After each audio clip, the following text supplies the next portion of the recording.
उत्तानपाद एक राजा थे, उनकी दो रानियां थीं, सुनीति और सुरुचि। सुनीति के गर्भ से ध्रुव जी का जन्म हुआ था और सुरुचि के गर्भ से उत्तम का जन्म हुआ था। पर राजा को खाली सुरुचि और उसका बेटा उत्तम ही प्यारा था, उसे सुनीति और ध्रुव अच्छे नहीं लगते थे। एक समय राजा उत्तानपाद अपने सिंहासन पर बैठा था, उसकी प्रिय रानी भी उसके पास बैठी थी और उसका पुत्र जो था उत्तम वो राजा की गोद में खेल रहा था। उसी समय ध्रुव जी वहां पर आए और ध्रुव कुमार ने जब देखा कि मेरा भाई पिता की गोद में बैठा है तो उनकी भी इच्छा हुई कि मैं भी इनकी गोद में बैठ जाऊं। वो हाथ बढ़ाकर पिता से बोले कि मुझे गोद में उठा लो। राजा जो ही उनको गोद में लेने लगा, पास में बैठी रानी ने रोक दिया। सुरुचि ने कहा कि आप इनको गोद में मत उठाना। उसको डर लगा। सुरुचि ने विचार किया कि कहीं राजा ध्रुव से प्रेम न करने लग जाए, अगर इससे प्रेम हो गया तो ये सारी धन संपत्ति इसी को दे देगा, फिर मेरे पुत्र को कुछ नहीं मिलेगा। तो उसने मना किया कि आप गोद में मत लेना। और देखो राजा भी उसी की बात मानता था, उसने भी पुत्र को गोद में नहीं उठाया। वो डर गया रानी से, उसने सोचा कि अगर पुत्र को गोद में ले लूंगा तो ये नाराज हो जाएगी, भले कुछ भी हो जाए पर ये नाराज नहीं होनी चाहिए। था तो वो राजा पर रानी का तो दास ही था। और अक्सर ऐसी हालत बहुत लोगों की होती है, साहब बाहर तो अकड़ करके घूमते फिरते हैं पर घर में आते ही पत्नी के आगे भीगी बिल्ली बन जाते हैं। जरूरत से ज्यादा स्त्री अधीन रहना पाप है और शास्त्र यहां तक कहता है कि ऐसे स्त्री अधीन पुरुष को देखने में भी पाप लगता है। उत्तानपाद एक राजा है, वो राजा होकर के भी सही गलत का निर्णय नहीं ले पा रहा है। कितना अधीन है वो, अपनी सुरुचि रानी के अधीन होकर उसने अपने छोटे से बालक का, अपने ही पुत्र का अपमान किया, गोद में नहीं उठाया। ध्रुव कुमार आशा लेकर के आए थे, बार बार पिता से कह रहे मुझे थोड़ी देर के लिए गोद में बिठा लो, पर रानी के डर से राजा ने मना कर दिया। और सौतेली माता भी भगाने लगी, भाग जा यहाँ से, नहीं बैठ सकता तो इनकी गोद में। तो रोते रोते ध्रुव जी ने पूछा अपनी सौतेली माता से कि मैं इनकी गोद में क्यों नहीं बैठ सकता, क्या मैं इनका बेटा नहीं हूं, क्या ये मेरे पिता नहीं है? तो उसने ताना दिया। वो ताना देकर के बोली कि तू तो राजा की अप्रिय रानी सुनीति का बेटा है, तेरी माँ रानी नहीं, वो तो दासी है, तू राजा की गोद में नहीं बैठ सकता। इनकी गोद में बैठने की इच्छा है तो मेरे गर्भ से जन्म लेना पड़ेगा। तो जा तपस्या कर, भगवान से वरदान मांगना कि वे तुझे मेरे गर्भ से जन्म दे। सौतेली माता ने अपमान किया। वो रोते रोते अपनी माँ के पास आए, जोर जोर से रोने लगे। माता ने बार बार पूछा क्या हुआ, पर ध्रुव जी कुछ नहीं बोलते। तब एक दासी आई, आकर के उसने सारी बात माता सुनीति को बता दी। सारी बात सुनने के पश्चात माता सुनीति बड़े लाड़ से अपने पुत्र ध्रुव से कहने लगी कि बेटा इतनी सी बात पर तू नाराज होकर के रोने लग गया। अरे तेरी सौतेली माता ने कुछ भी गलत नहीं कहा है, उसने तुझे वन में जाने की प्रेरणा दी है ना, अच्छी बात तो कही है। मैं भी तुम्हें यही सलाह देती हूँ, तू वन में चला जा। देखो माता सुनीति कितनी समझदार थी, उस दुख के प्रसंग में उन्होंने कितना धीरज रखा। वो चाहती तो अपने अधिकार के लिए जाकर लड़ाई कर सकती थी, झगड़ सकती थी, पर ऐसा नहीं किया उन्होंने सोचा कि मेरा बच्चा बहुत छोटा है, अगर ध्रुव के सामने मैं लड़ाई झगड़ा करूंगी और मेरा बच्चा वो सब देखेगा तो बड़ा होकर वो भी यही करेगा, वो यही सीखेगा। ये बच्चे के आगे तुम जो काम करोगे उसका पूरा असर बच्चे के ऊपर पड़ेगा, बच्चा वहीं सब सीख जाता है। बच्चों के आगे अगर आप लड़ाइयाँ करते हो, अपशब्द बोलते हो, गाली देते हो तो बच्चा सब सीखता है। ध्यान देना इस बात पर, बच्चा आज्ञाकारी उतना नहीं होता जितना वो अनुकरणशील होता है। आप आज्ञा दोगे तो शायद वो एक बार नहीं मानेगा, पर वो अनुकरण बहुत जल्दी कर लेता है। मतलब जो वो देखता है ना वो बहुत जल्दी सीखता है। आप भले प्रैक्टिकल करके देख लो। इसलिए जब उपदेश दो तो खाली उपदेश ही नहीं देना है कि बच्चे से कि सुधर जाओ, करके भी बताना है। उपदेश क्रियात्मक भी होना चाहिए। अब घर के बड़े लोग अपनी में फिरते हैं, जो आया मन में वो बोल रहे हैं, अपशब्द बोल रहे हैं, और बच्चों से कहते हैं सुधर जाओ, कैसे सुधरेंगे वो? और आजकल हम देखते हैं यही सबसे ज्यादा होता है। बीड़ी सिगरेट फूकते रहते हैं बच्चों के आगे, मंगवाते भी उन्हीं से हैं, और फिर उनको कहते हैं, अच्छी सलाह देते हैं तुम्हें ये नहीं करना है, तो वो कैसे सुधरेंगे? भाई आप जो करोगे बच्चा जो देखेगा वही तो सीखेगा। वो जन्म से कोई बच्चा बिगड़ा हुआ पैदा नहीं होता है, या तो वो संस्कार अच्छे नहीं मिल पाते जिसके कारण वो बिगड़ जाता है, अथवा संगति अच्छी नहीं मिलती है। भाई आपने संस्कार अच्छे दिए फिर भी अगर बच्चा बिगड़ रहा है, कई बार माता पिता को लगता है ना कि हमने तो अच्छे संस्कार दिए थे, हमारे घर में तो ऐसा था ही नहीं, फिर ये कैसे बिगड़ गया? तो संगति गलत हो गई होगी। तो संगति का भी ध्यान देना चाहिए कि वो किसकी संगति में है, उसका भी असर पड़ता है। आजकल तो एक बड़ी चीज है मोबाइल। हम देखते हैं छोटे छोटे बच्चे को पैदा होते ही आज मोबाइल दे दिया जाता है, तो महाराज फिर अच्छे संस्कार उनमें कहां से आएंगे? न जाने वो मोबाइल में क्या क्या देखते हैं, वो अपने जीवन को खराब कर रहे हैं। क्योंकि पहले बच्चे खेलते थे, ज्यादा से ज्यादा जितना वो खेलकूद करते थे ना, जितनी गतिविधि वो करते थे, उनका शरीर उतना स्वस्थ रहता था। आजकल आप देखिए छोटे छोटे बच्चों को चश्मे लगने लग गए हैं, आंखें खराब हो रही है। भाई हम देखते हैं आजकल छोटे छोटे बच्चे मानसिक रूप से इतने बीमार हो जाते हैं, उनकी दशा ऐसी हो जाती है, वो इतने आदी हो जाते हैं उस चीज के कि छोड़ नहीं पाते। माताओं को भी लगता है कि कौन दिन भर ले लेके घूमता फिरे, मोबाइल थमा दो, देखते रहेंगे। वैसे ही खाने पीने में भी आदत बिगाड़ के रखी है। अब आजकल बच्चे क्या खाते पीते हैं वो तो आप सब लोग जानते हैं। माताओं की भी ये शिकायत रहती है, हमारे बच्चे भोजन नहीं करते, रोटी को तो हाथ ही नहीं लगाते। अब कहां से लगाएंगे? तुमने कुरकुरे खिलाने की आदत डाल दी है। बच्चे तो बच्चे, बड़े भी। भाई अपने बच्चों को संस्कार भी देना है, उनके जीवन पर ध्यान दो, उनकी जीवन शैली, ये सब आपको ही बनाना पड़ेगा। ये पहले भी तो लोग बच्चों को पालते थे, इतने इतने बच्चे होते थे उस समय, और माताएं घर का कामकाज करते हुए अपने बच्चों का पालन पोषण कर लेती थी, पूरा ध्यान भी रखती थी अपने बच्चों का। और आज क्या दशा हो रही है? मेरी बात का बुरा न मानिएगा, मेरा जो भाव है उसको समझना, क्योंकि अगर आप नहीं ध्यान दोगे तो कौन देगा?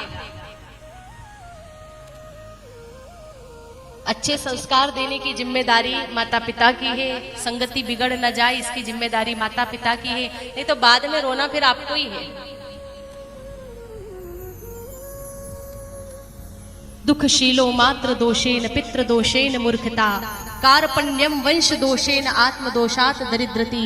बालक माँ के दोष के कारण चरित्रहीन होता है, दुखी होता है, पिता के दोष के कारण मूर्ख होता है, वंश के दोष के कारण वो कायर होता है, और अपने स्वयं के दोष के कारण वो दरिद्र होता है। इसलिए उसके जीवन पर ध्यान देना चाहिए, अच्छे संस्कार दीजिए। इस प्रसंग से सीखिए, माँ सुनीति अपने पुत्र ध्रुव को कितने अच्छे संस्कार दे रही है। वो नहीं चाहती थी कि उनमें वैर भाव के संस्कार आए, वो बड़ा होकर के झगड़ालू बने, वो लड़ाइयाँ करे, अपनी सौतेली माँ का अपमान करे, वो कभी नहीं चाहती थी। इसलिए उन्होंने धैर्य धर करके कहा कि पुत्र, सौतेली माता की बात का बुरा मत मानना, उन्होंने कुछ गलत नहीं कहा। जंगल में जाने की बात कही है ना, बहुत अच्छी बात कही उन्होंने। बेटा, जीव के सच्चे पिता तो भगवान नारायण ही होते हैं, एक न एक दिन व्यक्ति को उन्हीं में मिलना होता है। इसलिए तू भी उन्हीं भगवान नारायण की शरण में चला जा। आज से तू मेरा नहीं, नारायण का हो गया है, तेरे पिता भगवान नारायण है, और तुझे प्रयास करना है कि उनको प्रसन्न करे। अगर वो खुश हो गए तो प्रसन्न होकर के तुझे अपनी गोद में बिठा लेंगे। अब तो ऐसा यत्न कर कि ठाकुर जी तुझे गोद में बिठा ले, खूब भजन करना, मन लगा करके वो मिल जाएंगे। भजन करने से भगवान की प्राप्ति हो जाती है। माता समझा रही है, अनन्य भावे निज धर्म भाविते मनस्य अवस्थाप्य भजस्व पुरुषम। अपने चित्त में भगवान गोविंद की स्थापना करके लगन से याद करना, मेरा आशीर्वाद है, भगवान मिलेंगे तुझे। और बालक बड़ा समझदार था, आज्ञाकारी था, संस्कारी था, इसलिए माता सुनीति के आदेश का पालन किया। वो प्रणाम करके जंगल में निकल पड़े। पिता को भी प्रणाम किया, सौतेली माँ को भी प्रणाम किया, मन में कोई वेर नहीं रखा कि इन्होंने मेरा अपमान किया था। सबका आशीर्वाद लेके निकल गए। जाने लगे जंगल में, सामने से आ गए नारद मुनि। नारद जी ने देखा छोटा सा बच्चा तपस्या करने जा रहा है, नारद जी सब जानते थे। जैसे वो सामने से आए, ध्रुव कुमार ने दंडवत प्रणाम किया उनको। देखा कोई संत आए हैं तो प्रणाम किया। नारद जी खुश हो गए और बोले, बेटा कहाँ जा रहा है? ध्रुव जी बोले कि मैं भगवान की गोद में बैठने जा रहा हूँ। मेरी माँ ने कहा कि मेरे पिता भगवान नारायण है तो उनको मनाने जा रहा हूँ। नारद जी बड़े खुश हुए और कहने लगे, पुत्र तू भगवान से मिलना तो चाहता है, लेकिन भगवान इतने दुराध्य हैं, बड़े बड़े ऋषियों को नहीं मिल पाते, तो तुझ जैसे बालक को कैसे मिलेंगे? वो परीक्षा लेने लगे। बेटा तू घर जा, बहुत छोटा है तू, बड़ा हो जा, हर प्रकार का सुख भोग ले, जब बुढ़ापा आए ना तो सब छोड़ के चले जाना, फिर खूब भजन करना। तू घर जा, अभी तेरी उम्र नहीं है जंगल में जाने की। लेकिन बालक तो दृढ़ था। ध्रुव जी अटल निर्णय थे। वो दृढ़ता से बोले, गुरुजी मैं घर नहीं जाऊंगा, मैंने निर्णय लिया है, मैं अपने पिता के राज सिंहासन पर कभी नहीं बैठूंगा और इसी जन्म में भगवान का दर्शन प्राप्त करके रहूंगा, ये मेरा अटल निर्णय है, इसलिए आप मार्गदर्शन करवा दो। नारद जी खुश हो गए, प्रसन्न हो गए, ये परीक्षा में सफल हो गए। फिर उपदेश दिया, पुत्र जो व्यक्ति भगवान को प्राप्त करना चाहता है उसके लिए एकमात्र साधन है श्री हरि के चरणों की सेवा करना। तू वृंदावन में जा, वहां यमुना नदी है, गोवर्धन पर्वत है, ठाकुर जी का नित्य निवास है, वहां जा करके मन लगा करके आराधना करना। तस्मात् गच्छ भद्रम ते यमुनायास्तटम शुभम पुण्यम मधुवनम यत्र सानिध्यम नित्यदा हरे। तू परम पुण्य मधुवन में जा, बैठ कर निरंतर ध्यान लगाना। और मंत्र दिया, ओम नमो भगवते वासुदेवाय। कहा इस 12 अक्षर मंत्र का भाव से जप करना। मेरा आशीर्वाद है 6 महीने में तुम्हें भगवान मिल जाएंगे। गुरुजी ने आशीर्वाद भी दे दिया। नारद जी की बात सुनकर के ध्रुव बड़े प्रसन्न हुए, प्रणाम करके मंत्र दीक्षा लेकर के आ गए श्रीधाम वृंदावन में। वहां मधुबन में आकर के विराजमान हुए और लग गए अपनी ध्यान सेवा में। प्रथम दिन उपवास किया, 3 दिन तक एक आसन पर बैठ करके जाप किया। दूसरे महीने में और संयम किया उन्होंने, एक साथ 6 दिन तक ध्यान करने लगे। तीसरे महीने में 9 दिन तक ध्यान में बैठने लगे। फलाहार छोड़ दिया, वृक्षों के पत्ते खाने लगे। चौथे मास में पत्ते खाना भी छोड़ दिया और यमुना नदी का जल पी करके 12 दिन तक एक आसन से जाप किया। 5वें मास में तो उन्होंने पानी पीना भी छोड़ दिया था और खाली हवा का भक्षण करके 15 दिन तक एक आसन पर बैठ करके जाप किया। 6वां महीना आया तो 6ठे महीने में निर्णय लिया कि जब तक मुझे भगवान नहीं मिलेंगे तब तक इसी आसन पर बैठा रहूंगा, बिना दर्शन किए मैं कहीं नहीं जाऊंगा। निर्णय पक्का है, भगवान दर्शन देंगे तो ही जाऊंगा, अन्यथा यहीं बैठा रहूंगा। इतने लगन से वो भगवान को याद कर रहे हैं, प्रभु कृपा करके दर्शन दीजिए। उन्होंने श्वासों को जीत लिया और एक पैर के अंगूठे पर खड़े हो करके भगवान को याद कर रहे हैं उनका दर्शन पाने के लिए। ध्रुव जी बड़े आतुर हैं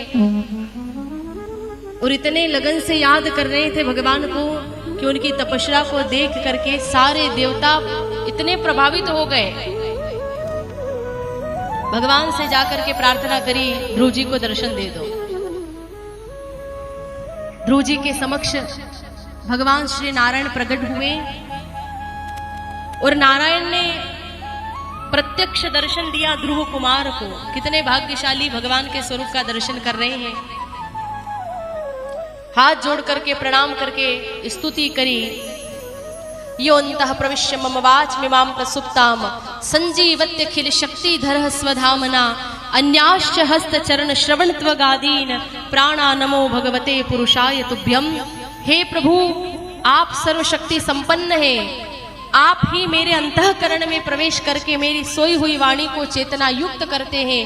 आप ही मेरे हाथ, कान, इंद्रिय सभी को चैतन्यता प्रदान करते हो। मेरी बुद्धि में प्रविष्ट होकर मुझे सत्कर्म करने की प्रेरणा देने वाले प्रभु, मैं आपके चरणों में बारंबार प्रणाम करता हूं। ध्रुव जी की स्तुति से भगवान प्रसन्न हुए, कहा कि वरदान मांगो। ध्रुव जी ने कहा कि प्रभु, मैं क्या मांगू और क्या नहीं ये समझ में नहीं आता है, इसलिए जो आपको प्रिय हो वो दे दो। देखो, भगवान से हमेशा यही याचना करनी चाहिए। हम कई बार ऐसी ऐसी चीजें मांग लेते हैं भगवान से जो बाद में हमारे लिए दुखदायी हो जाती है। आप अगर कोई इच्छा पूरी करना चाहते हो, एक दो बार आपने प्रार्थना करी, अगर वो चीज नहीं मिली तो आपको ये मान लेना चाहिए कि वो शायद हमारे हित में नहीं होगी, इसलिए ठाकुर जी नहीं दे रहे हैं। बार बार प्रार्थना करने पर भी अगर कोई चीज नहीं मिल रही है ना, तो जबरदस्ती करके भगवान से मत लो, क्योंकि अगर जबरदस्ती करके तुम ले तो लोगे, पर बाद में हो सकता है कि वो आपके लिए हानिकारक सिद्ध हो जाए। फिर बाद में आप ही रोओगे कि गलत मांग लिया हमने, फिर रोना पड़ेगा। एक व्यक्ति के भाग्य में संतान नहीं थी, तो वो जहां जाता वहां प्रार्थना करता, मुझे संतान हो जाए, संतान हो जाए। तो सबने एक ही बात कही कि भाई तेरे भाग्य में नहीं है, मत जिद कर। उसने नहीं माना, खूब मन्नतें रखी उसने, और ऐसा कह दिया कि अगर मेरे पुत्र हो गया तो मेरे पास जितनी भी धन संपत्ति है वो सब मैं अपने पुत्र के ऊपर वार करके गरीबों को दान दे दूंगा। खूब प्रार्थना करने पर उसके यहाँ संतान हुई, और जब पुत्र हुआ तो जितना भी धन था वो सब उसने उस पर वार करके दान में दे दिया। पर बड़े होने के बाद वो जो पुत्र था वो गलत संगति में पड़ गया। उसने चोरी करनी प्रारंभ करी, चोरी करने के कारण वो पकड़ा गया। तो जब उसको कैद किया गया तो साथ साथ पिता को भी लोगों ने बांध लिया कि इनको भी लेके चलते हैं। तो पुत्र की गलती के खातिर बाप को भी जाना पड़ा, दोनों को जेल के अंदर डाल दिया गया। एक बार एक महात्मा जी गांव में आए, वो उस व्यक्ति के पूर्व परिचित थे, प्रेमी थे। उन्होंने पूछा कि वो व्यक्ति कहाँ है। लोगों ने कहा कि वो तो अपने बेटे के खातिर जेल में पड़ा है। पुत्र ने ऐसा गलत काम किया कि पिता को भी कैद खाने में जाना पड़ा। तो महात्मा जी ने कहा कि वो लड़का कैद में है। बोले हाँ। महात्मा जी बोले कि अरे उस मुसीबत को तो उस व्यक्ति ने बड़ी मिन्नतें करके मांग की ठाकुर जी से लिया, उसके लिए तो उसने इतनी मिन्नतें करी, अब उसको भी जेल में जाना पड़ा है। तो भाई कहने का तात्पर्य ऐसा है कि अगर भाग्य में नहीं है तो जबरदस्ती नहीं करना चाहिए। खूब प्रार्थना करने के बाद भी न मिल रहा है तो समझिए कि शायद वो आपके लिए हितकारी नहीं है, इसलिए भगवान नहीं दे रहे हैं। जबरदस्ती नहीं करना चाहिए। मांगने की बात है तो ठाकुर जी से यह भी तो कहा जा सकता है, प्रभु जो आपको प्रिय लगे, जो उचित लगे, या मेरे जो हित में हो आप मुझे वो दो। ध्रुव ने यही कहा। जब नरसिंह भगत पर शंकर जी की कृपा हुई थी ना, तो नरसिंह भगत ने भी भगवान शिव से यही कहा था। उन्होंने जब कहा कि वर मांग, नरसिंह मेहता ने भी यही कहा था, आपको जो अच्छा लगे वो दो। शंकर जी ने कहा कि मुझे तो रासलीला अच्छी लगती है, मुझे भगवान कृष्ण की लीला बड़ी प्यारी है, तो मैं तुम्हें रासलीला का दर्शन कराऊंगा। वो उनको रासलीला के अंदर दे गए। अब देखो उनका कितना बड़ा फायदा हुआ, शंकर जी का दर्शन भी हो गया और रासलीला में गए तो राधे कृष्ण का भी दर्शन प्राप्त हो गया। ध्रुव जी ने भी यही कहा, मुझे मांगना नहीं आता, आपको जो अच्छा लगे। ठाकुर जी बोले मुझे वैकुंठ प्रिय है, वैकुंठ में ले जाऊंगा, लेकिन अभी तुम बहुत छोटे हो, बड़े हो जाओ, विवाह कर लो, राजपाट कर लो, जब वृद्धावस्था आएगी ना तब अपने धाम में ले जाऊंगा। हे ध्रुव, तुम मेरे ऐसे परम भक्त हो कि तुम्हारे लिए मैंने ऐसा स्थान सुरक्षित करके रखा है जहां से तुम्हारा पतन कभी नहीं होगा। वो स्थान सप्त ऋषि मंडल से भी ऊपर है। आज भी ध्रुव वहां स्थिर है, भगवान की कृपा से वो वहां पर ठाकुर जी के सानिध्य में है, क्योंकि उन्होंने ऐसी भक्ति करी। भगवान का आदेश था, इसलिए करके स्तुति आदि करके घर चले गए। पूरे नगर में उनको भ्रमण कराया, सब लोगों ने दर्शन किया, सब कृतार्थ हो गए। हमारे राजकुमार ने भगवान का दर्शन किया, अगर हम इनको देख लेंगे तो हमारा जीवन धन्य हो जाएगा। फिर शिशुमार प्रजापति की कन्या भ्रमी से उनका विवाह कराया गया, उनको राजा भी बनाया। ध्रुव जी अब राजा बनकर के राज्य करते हैं। 36,000 वर्ष तक भूमंडल पर उन्होंने राज्य किया, और उसके बाद सब छोड़ करके जब बुढ़ापा आया, सब त्याग करके वो गंगा जी के तट पर चले गए, और वहां जा करके सतत निरंतर भगवान का भजन कीर्तन किया, जिससे ठाकुर जी प्रसन्न हो गए और अपने पार्षदों से कह दिया कि मेरा विमान लेकर के जाओ, ध्रुव जी को मेरे विमान में बिठा करके ले आओ। ध्रुव जी की साधना ऐसी थी, महाराज ऐसा कीर्तन किया, ठाकुर जी को विमान लेकर के पार्षदों को भेजना पड़ा। पार्षदों ने आकर के विनती करी, आप विमान में बैठिए। तब ध्रुव जी महाराज गंगा में स्नान करके विमान के अंदर विराजते हैं। साक्षात काल ने आकर सिर झुकाया, एक पाव काल के मस्तक पर रखा और दूसरा विमान में रख कर भगवान का गुणगान गाते हुए ध्रुव कुमार प्रभु के वैकुंठ धाम में सिधारे। बोलिए भक्त और भगवान की